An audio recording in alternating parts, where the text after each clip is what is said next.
오늘 다룰 내용은요, 드디어 4장 내용입니다. 지금까지는 물리 천문과 관련된 내용을 다뤘다면 오늘은 이제 비로소 화학과 관련된 내용을 다룰 텐데요. 우리가 보지 못하는 작은 세계에 대한 설명, 그래서 오늘 다룰 것은 이제 원자, 분자, 물질을 중심으로 수업을 진행해 보도록 하겠습니다. 자, 오늘은 일단 첫 번째로 원자의 세계, 그래서 원자라는 것의 개념이 무엇이고, 그다음에 원자의 모형이 역사적으로 어떻게 변천되어 나갔는지 그런 것들을 전반적으로 쭉 살펴볼 예정이고요. 두 번째는 이제 분자의 세계라고 해서 이런 원자들이 서로 결합되어 있는 규칙과 그 결합된 물질들이 어떤 성질을 가지는지 간단하게 정리해보는 시간을 갖도록 하겠습니다. 자, 그럼 이제 원자의 세계 내용을 좀 다뤄볼까요? 일단 우리가 원자를 이야기하기 앞서서 우리 리처드 파인만 교수님의 그 명언을 하나 한번 들어보고 가시죠. 리처드 파인만이라고 하면 뭐 사실 아인슈타인 다음으로 우리에게 유명한 물리학자라고 볼 수 있는데요. 1965년도에 노벨 물리학상을 수상한 분입니다. 워낙 자유분방하고 이런 복잡한 개념을 간단하게 표현하려고 하는 그 모습 때문에 대중들에게 굉장히 익숙하게 알려져 있는 분인데요. 이분이 이제 강의를 하시면서 이런 얘기를 하셨어요. 만약에 이 끔찍한 재난 때문에 이 세상의 과학 지식이 전부 사라지는데 딱 한 문장만 후손에게 남길 수 있다면 무엇을 남기겠는가라는 상황을 가정해보고 우리 학생들이 어떤 대답을 하는지 이렇게 들어보신 거죠. 우리 선생님들은 어떤 의견이실까요? 이 만약에 모든 과학 지식이 다 사라지고 딱 한 문장만 남길 수 있다면 정말 근본적이고 중요한 과학 지식을 남겨야 할 텐데 명료한 걸 남겨야겠죠. 그러면 어떤 지식을 남기는 게 좋을까라고 했을 때 우리 리처드 파인만 교수님은요, 원자론이다. 모든 것은 원자로 만들어져 있다라는 것을 이제 후대에 남기겠다라고 말씀을 하셨어요. 그만큼 이 원자라는 것이 가지고 있는 우리 세계에서의 가치, 중요성을 이야기하신 거죠. 좀 더 구체적으로 생각해보면은, 자, 여기에 이제 덧붙이신 거죠. 원자란 영원히 운동을 계속하는 작은 입자로서 거리가 어느 정도 이상 떨어져 있을 때는 서로 잡아당기고 외부의 힘에 의해 압축되어 거리가 가까워지면 서로 밀어낸다. 요 문장을 남기겠다고 말씀하신 겁니다. 모든 물질은 원자로 되어 있는데 등등등등을 이제 한 문장으로 압축한 거죠. 즉 원자의 성질을 이제 한 문장으로 압축한 내용일 텐데요. 이 한 문장을 놓고 약간의 사고와 상상력을 동원하면 거기에는 이 세계에 대한 엄청난 양의 정보가 함축되어 있음을 알 수 있다라고 강의를 마무리를 하십니다. 자, 그래서 우리가 이 세상을 사는 데 있어서 이 원자라는 것의 개념을 이해하는 것이 얼마나 다른 과학으로 뻗어나가는 데 중요한지를 우리 한번 원자를 공부해 나가면서 배워보도록 하죠. 일단 우리 원자가 탄생하기까지, 원자라는 개념이 탄생하기까지의 역사를 한번 살펴보겠습니다. 가장 이제 서양 철학 쪽에서 이야기를 먼저 시작을 하자면은 이 물질 개념이라는 것이 역사적으로 어떻게 변화해 왔는지 먼저 살펴볼 필요가 있는데요. 이 물질을 누군가는 이제 연속적인 관점으로 바라보기도 했고요. 누군가는 이제 입자들의 모임으로 보기도 했습니다. 대표적으로 아리스토텔레스 같은 경우는 이 물질이라는 것을 계속 쪼개다 보면 결국 사라지는 것으로 생각을 했고요. 이 물질은 공간이 없어서 연속적인 것으로 생각을 했습니다. 그러니까 예를 들어 사과라는 물체가 있으면은 이 사과 안에는 이제 빽빽하게 사과를 구성하고 있는 이 성분들이 존재하기 때문에 이제 이걸 계속 자르다 보면 언젠가는 소멸되어 버리는 현상을 가지고 있고 빈 공간은 존재하지 않는다라고 말을 한 거죠. 왜냐면은 우리 진공이라는 이 성질이 물질을 막 끌어당기는 성질이 있어서 빈 공간을 저절로 채우기 때문에 진공이라는 것은 불가능하다라고 생각을 했습니다. 우리 사실은 압력이 조금 낮아지면은 공기가 이렇게 예를 들어서 페트병 같은 게 쫙 쭈그러들거나 하는 느낌 받겠죠. 그러니까 내부의 공기 같은 걸 빼내서 진공 상태를 만들게 되면은 그만큼 뭔가 이 빈 공간을 싫어하기 때문에 이렇게 쭈그러드는 듯한 이런 결과물만 봤을 때는 아리스토텔레스의 의견이 또 그럴듯해서 사람들이 많이 받아들였죠. 그래서 이렇게 모든 물질은 다 연속적으로 존재한다라고 생각하는 것이 아리스토텔레스의 연속설이고요. 이게 연속적 관점입니다. 그다음에 데모크리토스와 같은 철학자는 어떻게 제안했냐면은 우리가 물질이라고 부르는 이 모든 것들은 사실은 더 이상 쪼갤 수 없는 아주 근본적인 입자로 구성되어 있고 이 입자와 입자 사이에는 빈 공간도 존재할 수 있다라고 이야기를 합니다. 그래서 물질을 막 쪼개다 보면 더 이상 쪼갤 수 없는 아주 작은 입자들로 구성될 수 있는데 이런 형태의 관점을 입자적 관점이라고 부르는 거죠. 그래서 이게 17세기 들어서면서 기체와 관련된 진공 실험을 굉장히 많이 하게 되는데요. 실제로 진공이 뭔가 안정적으로 존재할 수 있다라는 이런 것들이 밝혀지게 되면서 물질을 입자 모형으로 설명하는 데 있어서 진공의 존재를 이야기할 수 있게 되었죠. 그래서 입자설이 더 큰 힘을 받게 됩니다. 자, 그리고 이제 돌튼이 원자설을 좀 살펴보게 되면요. 사실 돌튼이라는 학자가 제안한 이 원자설은 어떻게 보면 현대의 화학의 기초라고도 볼 수 있겠죠. 원자를 기반으로 해가지고 화학이라는 학문이 체계적으로 뻗어나올 수 있으니까요. 돌튼은 이제 물질의 입자적 관점을 갖고 있었기 때문에 이 돌튼이 주장한 원자의 특성들은 이런 것들이 있습니다. 첫째로는 모든 물질은 더 이상 쪼갤 수 없는 입자인 원자로 이루어져 있다. 그러니까 더 이상 쪼갤 수 없는 그 가장 작은 입자, 근본적인 입자를 원자라고 정의를 한 거죠. 어떻게 보면.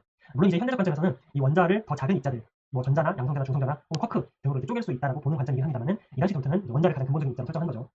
두 번째, 같은 종류의 원자는 크기와 질량이 모두 같고 서로 다른 종류의 원자는 크기와 질량이 다르다라고 정의를 했습니다. 이 표현이 사실은 굉장히 합리적인 설명이긴 한데요. 이제 현대적으로 조금 더 깊이 있게 원자의 특성들을 살펴보니까 현대에서는 같은 원소의 원자, 그러니까 굳이 우리 용어로 쓰자면은 양성자의 개수가 똑같다 하더라도 질량이 서로 다른 동위 원소가 존재한다. 이거는 양성자 이외에 중성자의 개수는 다를 수 있다라고 이야기를 하고 있죠. 그래서 우리가 보통 수소라고 했을 때는 수소의 원자 핵에는 양성자가 한 개 존재하고 중성자는 빵이지만 중수소 혹은 삼중수소 같은 경우는 양성자가 하나에 중성자가 하나 더 추가된 형태, 삼중수소 같은 경우는 양성자 하나에 중성자가 두 개 추가된 형태라고 보시면 되겠습니다. 이런 수소, 중수소, 삼중수소는 전부 양성자의 개수가 똑같기 때문에 같은 종류의 원자라고 부르지만 중성자의 개수가 달라져서 이렇게 질량은 서로 다른 형태를 가지고 있습니다. 하지만 이제 돌튼의 두 번째 원자설도 꽤 합리적인 설명이었죠. 그 당시만 해도.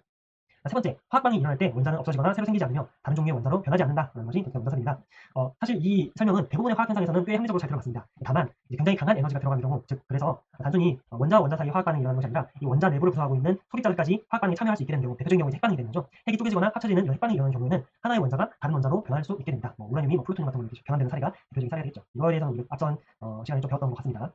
그리고 마지막 네 번째는 두 종류 이상의 원자들이 일정한 비율로 결합해서 새로운 물질을 만든답니다. 예를 들어서 탄소랑 산소가 일정한 비율로 결합하게 되면 이산화탄소라는 새로운 물질이 만들어지고요. 수소랑 산소가 일정한 비율로 결합을 하게 되면 물이라는 새로운 물질이 만들어진다는 거죠. 그리고 이 일정한 비율이라는 게 간단한 정수비라고 부연 설명을 했습니다. 예를 들어서 물 같은 경우는 수소 두 개, 수소 원자 두 개와 산소 원자 하나로 이제 결합되어 있는 형태겠죠. 물론 이제 돌진 같은 경우는 그 당시만 해도 수소 원자 하나랑 산소 원자 하나가 결합해서 물이 만들어진다고 생각을 했었습니다. 이건 이제 과학 역사와 관련된 내용이니까 상세하게 설명 안 하겠고요.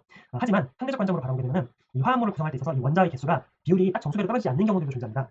예를 들어서 우리 금속과 같은 결정 구조들을 살펴보게 되면 굉장히 좀 복잡한 형태의 소수점 단위로 나오게 되는 이런 결정 구조의 화학식도 우리가 만들 수 있는데요. 어쨌든 사실은 이 도튼의 원자설 정도까지만 해도 우리는 꽤나 이 세상을 해석하는데 굉장히 유용한 도구를 얻게 되는 그런 느낌이라고 볼 수 있겠습니다. 원자 돌튼이 제안한 원자설을 바탕으로 세상을 바라봤을 때 굉장히 설명할 수 있는 것들이 많아지게 되는 거죠. 자, 고대에서는 이렇게 원자들이 모여서 만들어진 다양한 물질들을 어떻게 바라보았느냐? 탈레스 같은 경우는 아주 근본적인 원소라는 것이 존재한다. 그래서 물로 이루어진다라고 생각을 했고요. 모든 물질의 근원은 물이다라고 생각을 한 거죠. 아리스토텔레스는 서로 독립적인 근본 원소들이 존재한다고 생각했습니다. 네 개의 원소를 물, 불, 흙, 공기 네 가지 원소로 구성된다고 했죠. 자, 그런데 이런 고대의 철학들까지 깊이 있게 알 필요는 없고 우리는 이제 물질에 대한 현대적 관점을 받아들이는 것이 중요하겠죠. 일단은 원자라는 것은 실제 물리적으로 존재하는 입자 개념으로 보시면 되는데요. 물질을 이루는 기본 입자를 우리는 원자라고 부릅니다. 이거는 실제로 우리 물리적으로 존재하는 실체이기 때문에 하나, 둘, 세 개씩 개수를 셀 수 있는 그런 개념이죠.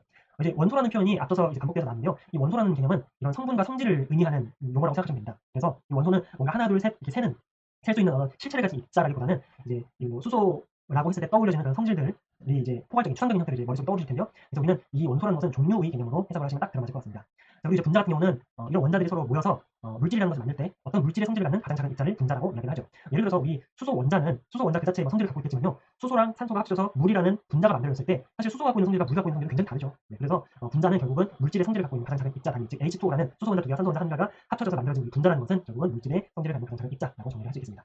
그리고 이제 우리가 물질을 다룰 때 이제 물질을 조금 더 세분화하면은 순물질과 혼합물로 표현을 할 수 있겠는데요. 순물질이라는 것은 다른 물질이 섞여 있지 않고 한 종류만으로 이루어진 물질을 이야기를 합니다. 예를 들어서 한 종류의 분자로만 구성되어 있는 물질이라고 이야기를 하면 되겠죠. 그래서 이렇게 순물질 같은 경우는 같은 성질을 갖고 있는 분자들이 다 모여 있는 거다 보니까 물질이 얼마나 많냐 적냐에 상관없이 끓는 점이나 녹는 점 등의 특성이 일정하게 나타나는 성질이 있습니다. 예를 들어서 수소기체, 물, 암모니아, 메테인 등등 이렇게 한 종류의 분자로 구성되어 있는 것을 순물질이라고 볼 수 있겠죠. 반면에 이제 혼합물은 두 종류 이상의 물질이니까 두 종류 이상의 분자들이 서로 섞여서 만들어진 혼합물이라고 보시면 되겠어요. 그래서 물리적으로는 그냥 단순히 섞여 있는 것으로 볼 수 있고요. 아무래도 이 섞여 있는 비율에 따라서 성질들이 각각 달라질 것이고요. 그리고 이제 섞여 있는 이 물질 전체의 위치에 따라서도 이 분율이 좀 다를 수 있죠. 그렇기 때문에 항상 일정한 특성을 나타내지 않는 그런 성질이 있습니다. 예를 들어서 공기도 우리가 질소라는 순물질과 산소라는 순물질, 기타 등등 아르곤 등등이 여러 가지 순물질들이 혼합되어서 존재하는 혼합기체고요. 우유도 마찬가지로 딱 봤을 때 탁한 색깔을 띠고 있는데요. 우유도 물 이외에 다양한 성분들이 다 혼합되어가지고 만들어진 물질이라고 볼 수 있습니다. 설탕물 같은 경우도 굉장히 투명하고 깨끗해서 순물질처럼 보일 수 있지만은 물이라는 순수한 이제 분자 H2O라는 분자에 설탕이라는 또 다른 물질의 종류가 섞여서 혼합이 되었기 때문에 혼합물이라고 볼 수 있겠죠. 그래서 이렇게 물질을 순물질과 혼합물로 이렇게 분류를 할 수 있고요. 여기서 조금 더 세분화해서 보자면은 순물질을 크게 한 가지 원소로만 구성되어 있는 혼원소 물질이라는 것으로 표현할 수 있고 반대로 두 가지 이상의 원소로 이루어진 물질을 화합물로 표현할 수도 있습니다. 혼원소 물질 같은 경우는 이제 금, 구리, 다이아몬드처럼 금 같은 경우는 AU, 구리 같은 경우는 CU, 다이아몬드 같은 경우는 탄소, C 이런 원소들로만 구성되어 있기 때문에 혼원소 물질이고요. 물 H2O, 소금 NaCl 같이 두 개 이상의 원소가 서로 합쳐져서 만들어진 이제 순물질을 화합물이라고 부릅니다. 그리고 혼합물도 크게 균일 혼합물과 불균일 혼합물로 구분할 수 있는데요. 균일 혼합물은 이제 서로 다른 물질이 섞여 있다 하더라도 섞여 있는 비율이 고르게 섞여 있는 쓰는 균일 혼합물. 대표적인 게 이제 공기죠. 그다음에 만약에 위치에 따라서 균일하지 않게 혼합되어 있다. 그러면 우리 불균일 혼합물이라고 이야기합니다. 흑탕물이나 우유 같은 경우가 불균일 혼합물의 대표적인 예가 되겠습니다. 그리고 이제 분자라는 개념 우리 앞서서 살짝 배웠지만요. 다시 한번 정리를 하자면은 물질의 고유한 특성을 가지고 하나의 단위로 작용할 수 있는 원자들의 결합체를 분자라고 정의를 하고 있습니다. 그래서 수소, 산소, 질소, 물 이런 것들이 다 서로 다른 원자들이 결합해가지고 고유의 물질의 성질을 가지고 있는 녀석들이기 때문에 이것들이 다 분자라고 부를 수 있죠. 그리고 똑같은 구성 원소, 예를 들어서 수소랑 산소라는 구성 원소로 되어 있다 하더라도 이제 물과 과산화수소는 굉장히 성질이 다른데요. 즉 이 원자들이 어떤 형태로 어떤 개수 비율로 결합되어 있느냐에 따라서 새로운 분자가 될 수 있다는 것도 우리가 알아두면 좋겠습니다. 자, 그리고 분자는 실제로 이 물리적인 실체를 갖고 있는 원자들이 결합한 형태이기 때문에 이것들이 어떻게 결합되어 있느냐에 따라서 구체적인 기하학적인 모양들을 가지고 있습니다. 예를 들어서 수소, 산소, 질소 같은 경우는 동일한 원소가 서로 결합된 형태이기 때문에 일직선 형태를 가지고 완전히 균일하죠. 동등한 결합을 형성하고 있죠. 반면에 일산화탄소나 이산화탄소나 아세틸렌 같은 이런 분자들은요 서로 다른 종류의 원소들이 결합해서 만들어진 분자들입니다. 그럼에도 불구하고 이 셋들은 기하학적인 구조가 일자 형태를 이루고 있는 것을 볼 수 있죠. 반면에 물이나 암모니아나 메테인은 조금 복잡한 기하학적 구조를 갖고 있는데요. 물은 이제 꺾인 구조를 갖고 있고 암모니아는 이 이체적 구조를 보시면 약간 이 점들을 다 선으로 잇게 되면은 삼각뿔 같은 형태를 갖게 됩니다. 그리고 이제 이 메테인 같은 경우도 이 원소들을 다 선으로 한 번씩 가상의 선을 이어보게 되면은 마치 이제 정사면체 구조를 갖고 있는 것을 확인할 수 있죠. 그래서 분자 같은 경우는 서로 다른 종류의 원소들이 이제 결합을 하게 되는데 그 결합이 어떻게 이루어지느냐에 따라서 기하학적으로 독특한 모양들을 가질 수 있다 정도로 이해하면 되겠습니다. 자, 그런데 이렇게 세상을 구성하고 있는 성질, 그러니까 원소들이 그냥 중구난방으로 이렇게 존재하고 있으면은 우리 인간들이 그 수많은 원소들 다 이렇게 체계적으로 정리할 수 없으니 어려울 거 아니에요. 그래서 원소들마다 어떤 규칙성이 있는지를 좀 발견하려고 노력했던 학자들이 있습니다. 가장 대표적으로 이제 멘델레이프라는 학자가 될 텐데요. 이거에 앞서서 이 멘델레이프까지 이르기 전까지 학자들을 좀 대접하고 있습니다. 이런 이 원소들의 규칙성을 찾아보려고 하는 시도를 우리는 주기율을 찾는 역사라고 볼 수 있겠는데요. 주기율이라는 것은 periodic law, 그러니까 반복적으로 나타나는 그런 것을 주기라고 부르잖아요. 반복적인 주기의 규칙이 무엇인지를 나타내는 것이 주기율입니다. 그래서 베베라이너라는 학자는요, 지금까지 이 당시까지 발견되었던 원소들을 좀 잘 나열을 해보니 희한하게 리튬, 나트륨, 포타슘, 이제 나트륨 대신 소듐이라고 표현하죠. 리튬, 소듐, 포타슘, 과, 칼슘, 스트론튬, 바륨을 이제 살펴보았더니 리튬, 나트륨, 포타슘을 이제 원자량 순서대로 나열을 했는데 이 포타슘이랑 리튬을 평균을 내니까 소듐이랑 좀 비슷한데, 그리고 칼슘, 스트론튬, 바륨도 이거 성질이 좀 비슷한 애들인데요. 이 성질이 비슷한 애들끼리 원자량 순서를 나열하고 나서 얘네 칼슘과 바륨을 평균을 냈더니 스트론튬, 가운데 있는 스트론튬과 비슷하다는 것을 발견합니다. 그래서 데베라이너라는 학자는 어떤 걸 제안했냐면, 이게 혹시 뭔가 성질이 비슷한 원소들을 3개씩 짝지어서 묶음으로 우리가 규칙화를 할 수 있지 않겠느냐라는 아이디어를 내서 이런 원소들을 새쌍 원소라고 불렀습니다. 그리고 뉴렌즈라는 학자는 이렇게 지금까지 바견된 원소들을 쭉 나열을 해보니 이상하게 8자리마다 유사한 성질을 나타내는 원소들이 나타나는 것을 확인을 했어요. 원자력 순서를 쭉 나열했더니 그 다음 8번째 원소를 보니까 갑자기 첫 번째 원소랑 앞서서 첫 번째로 배열했던 원소랑 비슷한 성질을 가진다는 것을 파악한 거죠. 그래서 이게 단순히 우연이 아니라 뭔가 우리 피아노에서 도레미파 솔라시 하고 도가 들어가면은 도를 치게 되면은 그 위에 도와 아래 도가 그 음리가 비슷한 것처럼 소리가 비슷한 것처럼 이것도 뭔가 옥타브처럼 반복되는 규칙이 있지 않느냐라고 이야기를 해서 옥타브 법칙이라는 것을 제안을 하게 됩니다. 그 다음에 이제 멘델레이프가 나오는데요. 사실 멘델레이프는 주기율표의 아버지라고 불립니다. 유렌즈의 방법에 따라서 이렇게 원자력 순서대로 쭉 나열을 해보니까 주기를 반복할 때마다 뭔가 유사한 현상이 나타나는 것을 발견했어요. 그래서 멘델레이프는 지금까지 발견된 원소들을 다 체계적으로 표의 형태로 정리를 하고 나서요. 여기서 이제 멘델레이프의 통찰이 나오는데요. 주기율표를 딱 만들어 놨더니 이게 자기의 법칙과는 자기가 생각한 규칙과는 맞지 않아. 원래는 이 반복적으로 비슷한 성질을 가진 원소들이 나와야 되는데 자기가 생각한 세로줄에는 뭔가 이거는 순서대로 나올 때 안 맞는 원소들이 하나씩 나오는 겁니다. 그래서 멘델레이프는 과감하게 어떤 주장을 펼쳤냐면은 지금 이 자리에는 아직 발견되지 않는 원소가 존재할 것이다. 그래서 그 원소의 성질을 예측하게 되죠. 자, 지금 여기 보고 계신 그림요. 실제로 멘델레이프가 이제 책으로 발간한 논문으로 발간한 이 주기율표입니다. 자, 보시면 여기 지금 그룹 1, 2, 3, 4 해가지고 이제 세로줄로 쭉쭉쭉 표현이 되어 있죠. 이것들은 뭐냐면은 얘네들끼리 같은 세로줄에 있는 녀석들끼리는 성질이 비슷하다라고 정리를 해놓은 겁니다. 그리고 원자력 순서를 나열했죠. 여기 수소가 있고요. 그 다음에 리튬, 벨리um, 붕소, 탄소, 질소. 여기 보시면은 숫자가 이렇게 쭉 늘어나는 거 보니까 이게 원자력 순서대로 이렇게 나열을 해놓은 겁니다. 쭉 나열을 하고 그다음에 플로린 다음에 이제 소듐, 나트륨이 나와야 되는데 나트륨은 새로운 그룹이 아니라 여기 지금 이제 어차피 리튬과 비슷한 성질을 갖고 있기 때문에 1쪽으로 다시 넘긴 거죠. 그리고 이제 마그네슘, 요거 벨리움과 마그네슘도 일정하고 그 다음 무거운 원소인 알루미늄을 나오니까 붕소랑 성질이 비슷하고 이 성질이 비슷한 것들을 계속 묶어놓은 겁니다. 자, 그런데 지금 보시게 되면은 클로린, 포타슘, 칼슘하고 여기가 지금 짝대기로 비어있죠. 그리고 여기 티타늄 써있고요.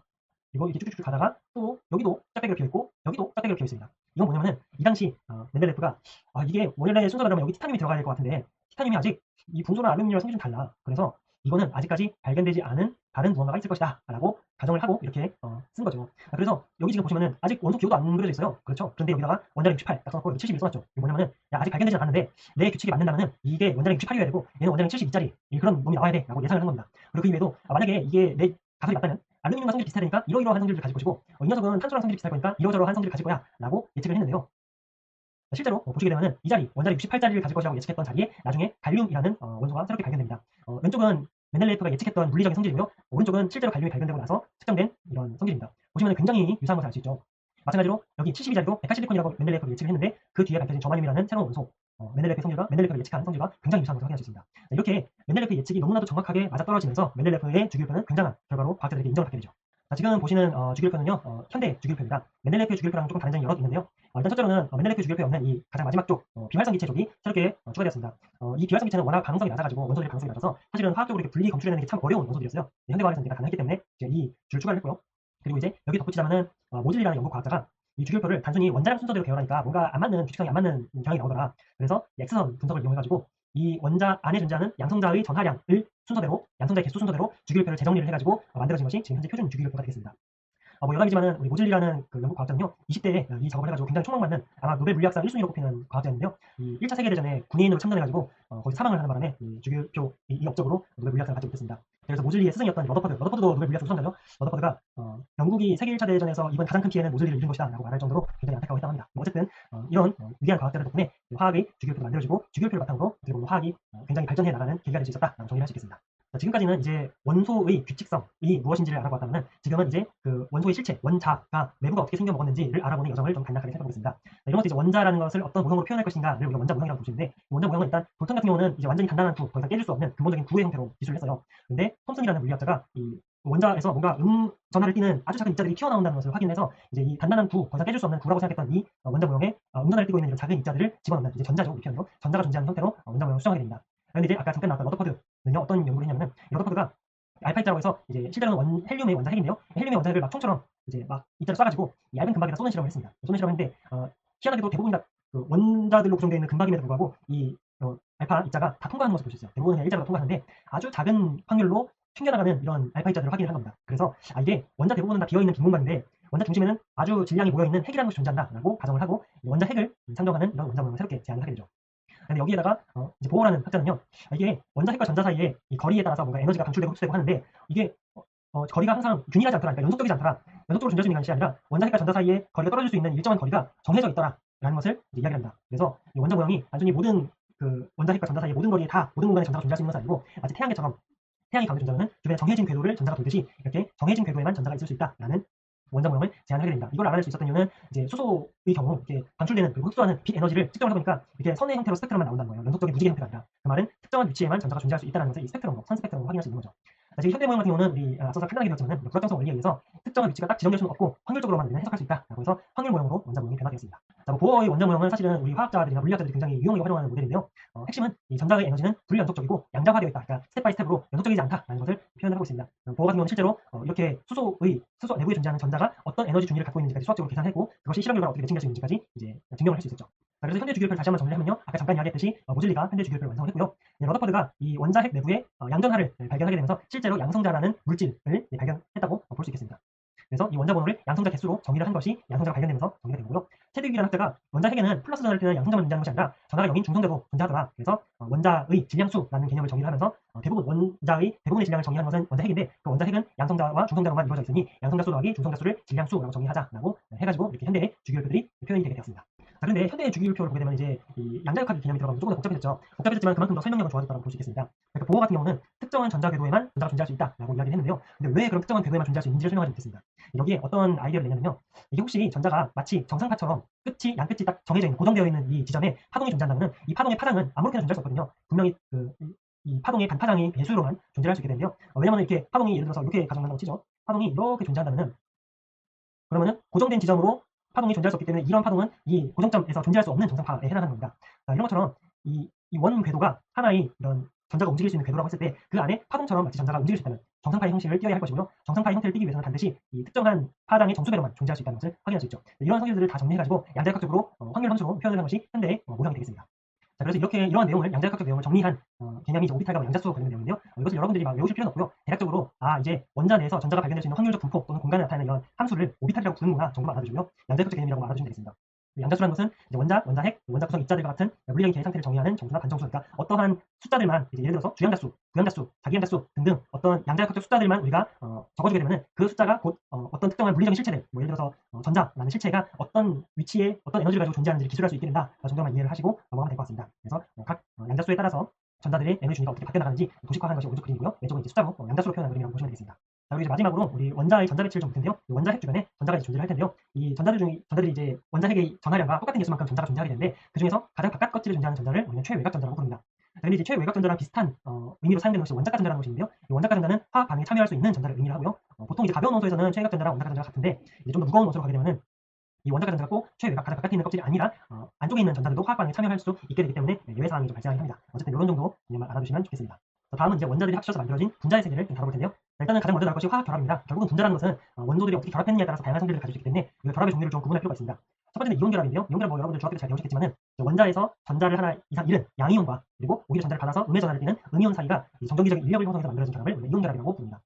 그래서 이온 결합 물질들 같은 경우는 여러 개의 이온들이 막 합쳐져서 결합을 형성할 때 양이온과 음이온이 이제 교차해서 결합을 형성하겠죠. 그래야 이제 반발력이 최소화될 테니까요. 같은 극끼리 붙어있으면 반발력이 생기니까요. 그래서 이렇게 반대 전하 사이에 인력을 최대화하는 형태로 결정 구조를 만든다 정도로 이해하시면 되겠습니다. 그래서 왼쪽 같은 경우는 NaCl 두 개 양이온과 음이온이 어떻게 결합하는지를 보여주는 것이고 이런 NaCl들이 여러 개 모여가지고 결정 구조를 이룰 때는 기하학적으로 어떤 구조를 형성하게 되는지를 보여주는 것이 오른쪽 그림이 되겠습니다. NaCl은 이런 형태를 가지지만은 CsCl 같은 경우는 조금 다른 형태의 기하학적인 구조를 가지게 되는데요. 이런 성질 차이가 나타나는 것은 기본적으로 이온의 가스수, 그러니까 얼마나 전자를 많이 잃었냐 얻었냐 이것도 영향을 미치지만은 두 번째로는 애초에 이온의 크기가 어느 정도 크기가 되느냐에 따라서 이런 기하학적인 모양이 좀 달라지는 성질을 갖고 있습니다. 자, 두 번째는 공유결합인데요. 이 공유결합은 비금속 원소 사이에 이루어지는 결합입니다. 금속이 아닌 원자들끼리 결합하는 거죠. 보통 금속 원자들은 전자를 쉽게 잃고 비금속 원자들은 전자를 쉽게 얻는데 전자를 잘 얻는 원소들끼리 서로 결합을 형성하려니 뭔가 좀 이상하죠. 정전기적으로 반발력이 생겨야 될 것 같은데 이온 상태끼리 결합한다면요. 그래서 이런 공유결합은 이온 형태로 결합을 형성하는 것이 아니라 특정한 비금속 원소가 가장 안정한 전자 배치를 갖기 위해서 다른 원소와 서로 전자를 공유해서 활용하는 형태로 결합을 형성하는 것이 공유결합이 되겠습니다.